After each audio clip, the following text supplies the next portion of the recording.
Una de las primeras clasificaciones que trabajaremos es es la clasificación a través del grado de personalización e intensidad de mano de obra. En los servicios es importante clasificar hacia dónde quiero segmentar o dónde quiero posicionar mi concepto, debido a que estas clasificaciones básicas iniciales, y resalto en la palabra básica porque lo único que nos permiten es tener una idea inicial de hacia dónde nos dirigimos y de qué grupo de empresas o sectores se asimilan o se asemejan al tipo de concepto y servicio que voy a dar para poder de alguna manera concentrarme en una estrategia similar, coger las mejores prácticas de ese sector debido a que contempla de alguna manera características similares al tipo de organización que yo quiero llevar a cabo. Si bien es cierto, cada organización es única en función de su estrategia, de su concepto y de su mercado, también es cierto de que yo agrupándolo de manera de establecer criterios de afinidad me va a permitir hacer unas buenas comparaciones y ver si es que mi entorno, que de alguna manera tiene características similares, se mantiene o tiene estrategias similares o donde yo pueda encontrar algunos conceptos operativos que me permitan disminuir el tiempo de aprendizaje o hacer un buen benchmark. Entonces, la primera parte está relacionado al grado de personalización e intensidad de mano de obra. El concepto de grado de personalización está íntimamente ligado a lo que queremos llamar la customización o grado de desarrollar un servicio a la medida para cada cliente. O sea, cada cliente va a tener un servicio de acuerdo a sus necesidades y no un concepto estándar. Y el grado de intensidad de mano de obra está en la relación de qué tan caro o qué tan intenso, llamemos en recursos, es la mano de obra respecto a otros elementos que forman parte crítica de mi operación, como pueden ser los equipos o la infraestructura. Si queremos clasificarlo de esta manera, yo puedo decir que puedo tener una matriz donde el eje X es grado de interacción y customización y clasificarlo en bajo y alto. Bajo principalmente cuando quiero hablar de eh, procesos muy estándares y servicios muy estándares, y alto cuando es íntimamente relacionado a un concepto de poder directamente customizar o dar un servicio ad hoc para lo que el cliente me está pidiendo. Y por el lado de las ejes Y voy a tener el lado del grado de intensidad de mano de obra bajo y alto, bajo donde la relación del costo de los activos es mucho mayor al costo del recurso humano, y alto donde el costo de los recursos humanos es mayor o realmente importante respecto al costo de los activos.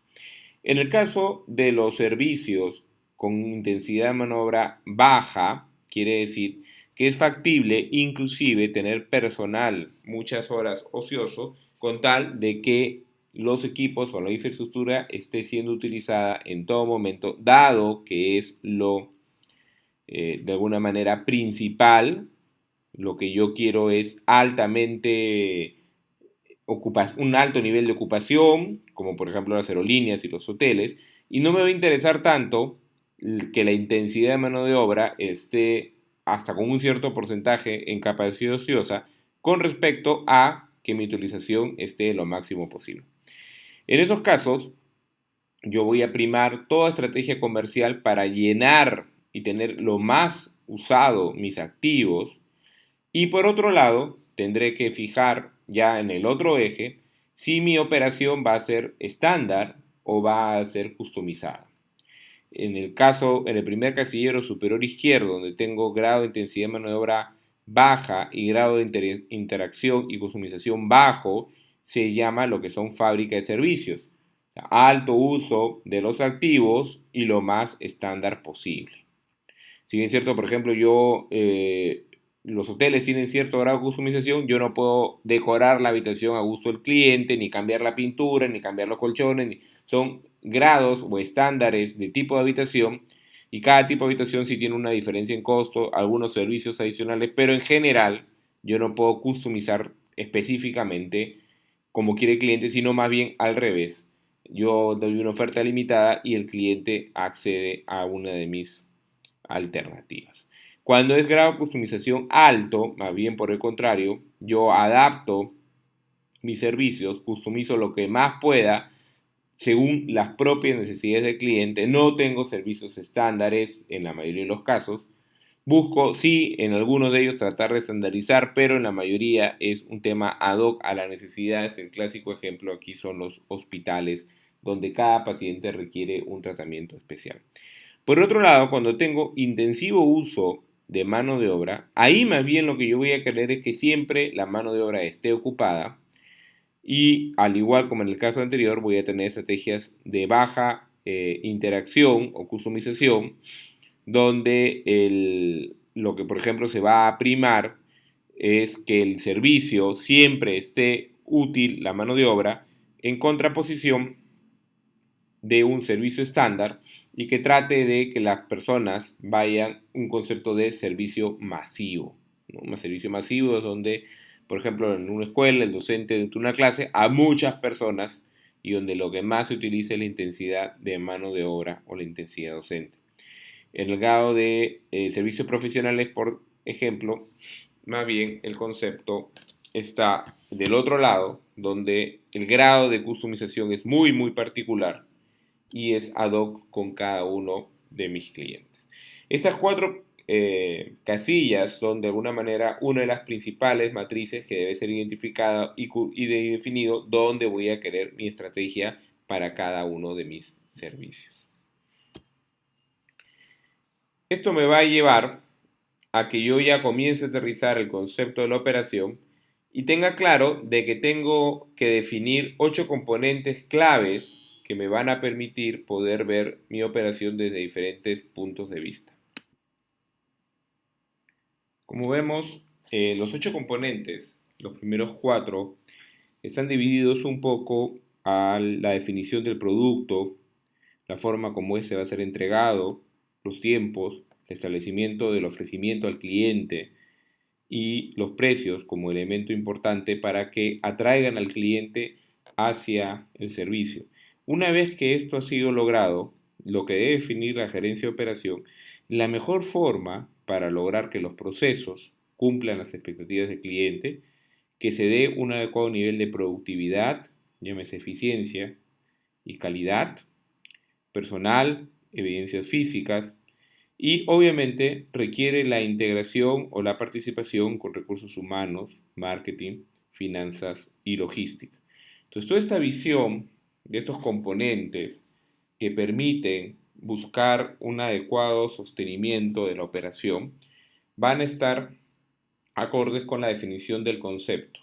El concepto del servicio va a ser lo que yo voy a ofrecer y lo que me va a caracterizar. Una buena forma de definir este concepto dentro de un estadio inicial que va a permitir dar ciertas características es el denominado paquete del servicio.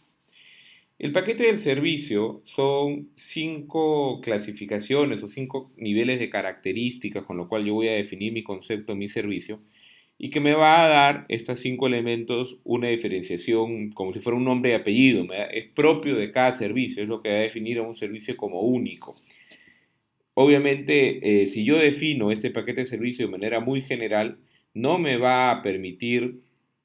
tener claramente identificado cuáles van a ser los elementos que debo de diferenciar o cómo debo de trabajar adecuadamente mi servicio. Por ende, un adecuado paquete de servicio es una partida de nacimiento y es una serie de características que debe identificar de manera única mi servicio, por lo cual debe ser claramente identificado.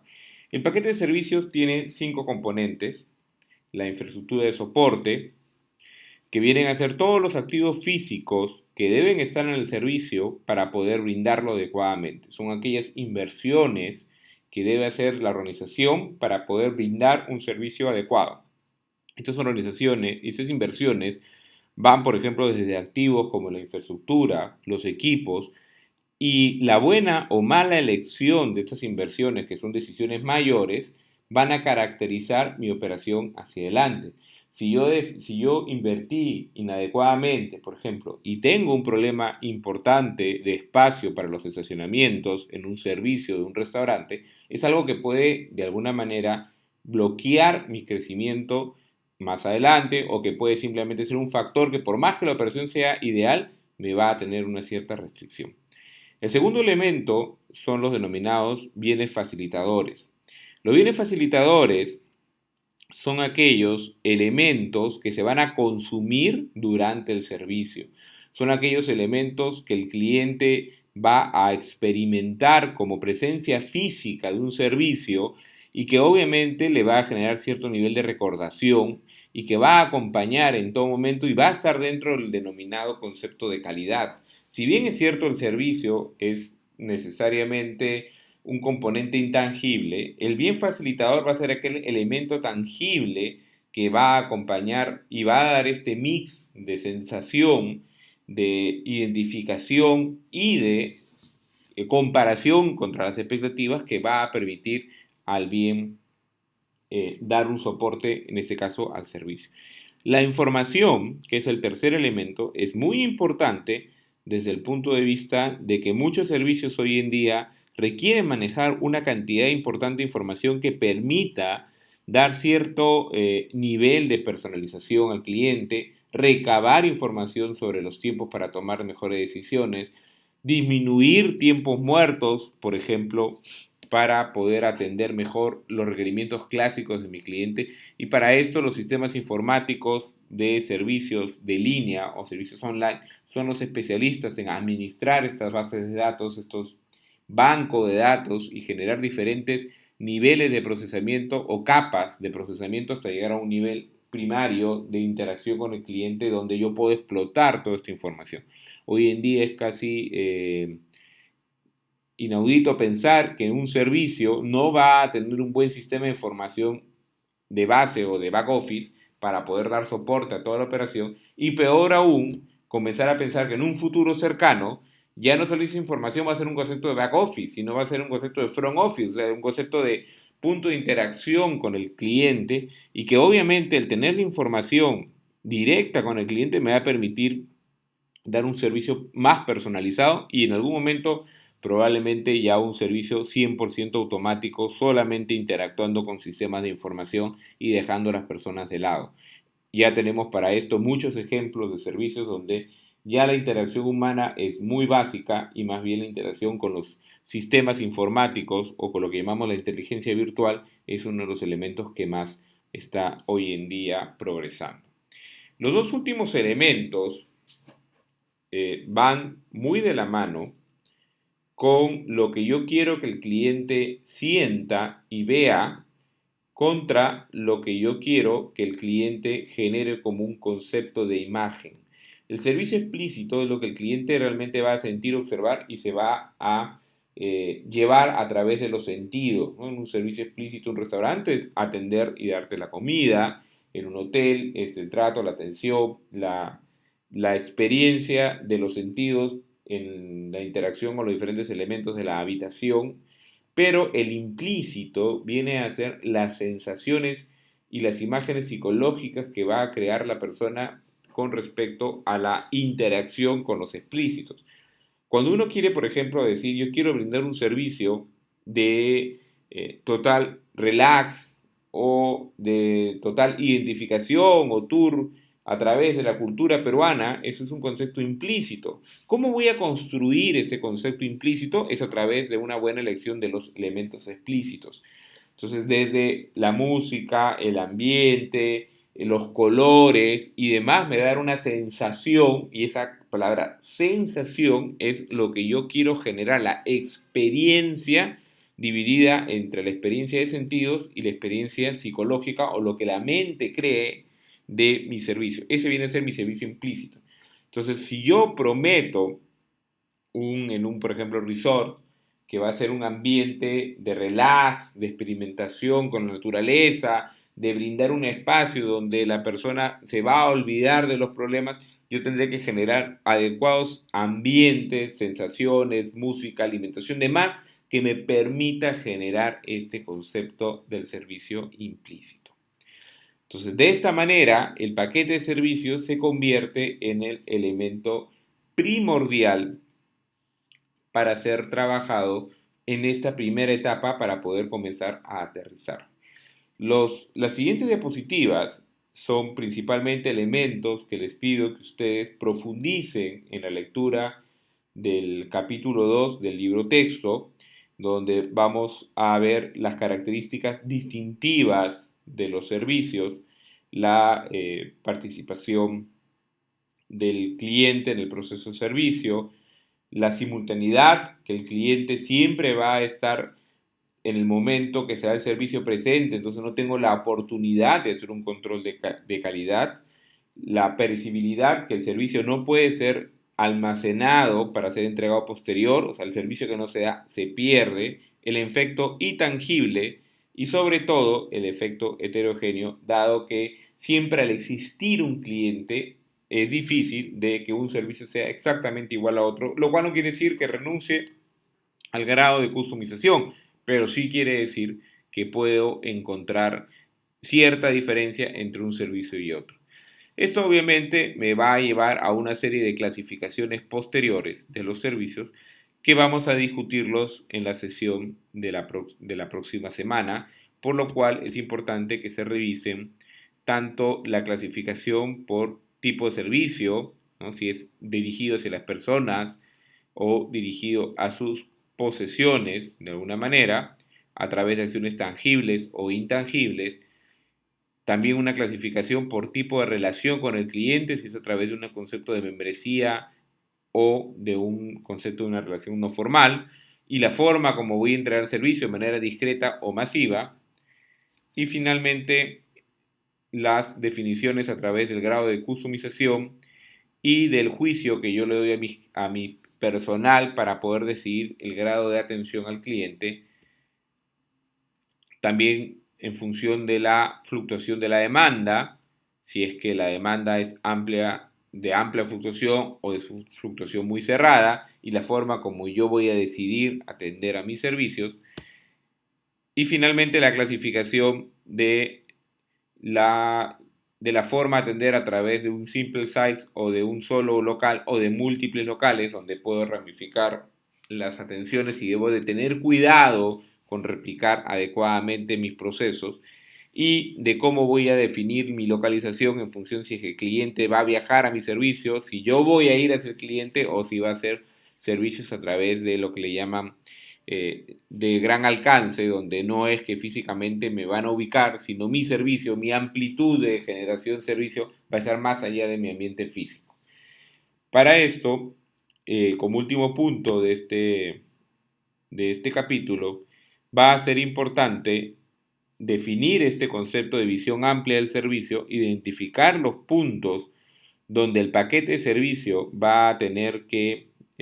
comenzar a ramificar y ahí viene todo lo que vamos a hacer durante la primera parte del ciclo es definir adecuadamente la función de la gerencia de operaciones y cómo esta función se va a ver influenciada por la forma que el cliente demanda mi servicio y por la forma que yo establezco mis procesos a través del personal, que va a estar la parte del personal de servicio, la forma como le doy el empowerment, el entrenamiento y las aptitudes, esas son el lado izquierdo, la demanda, y el lado derecho, el personal de servicio, y la parte superior ya es la definición del propio servicio, del propio proceso a través de entradas y salidas, y tendré que ahí ver cuáles son el alcance que tiene mi cliente para participar en esta interfase de operaciones y finalmente la forma como voy a evaluar a mi servicio. Esta visión es uno de los puntos principales a ser tocados en la próxima sesión de clase. Entonces, con esto acabamos esta primera semana de clase. No olvidar leer el capítulo 2 del libro texto para poder desarrollar adecuadamente las matrices y sobre todo esta última visión en la sesión presencial. Gracias.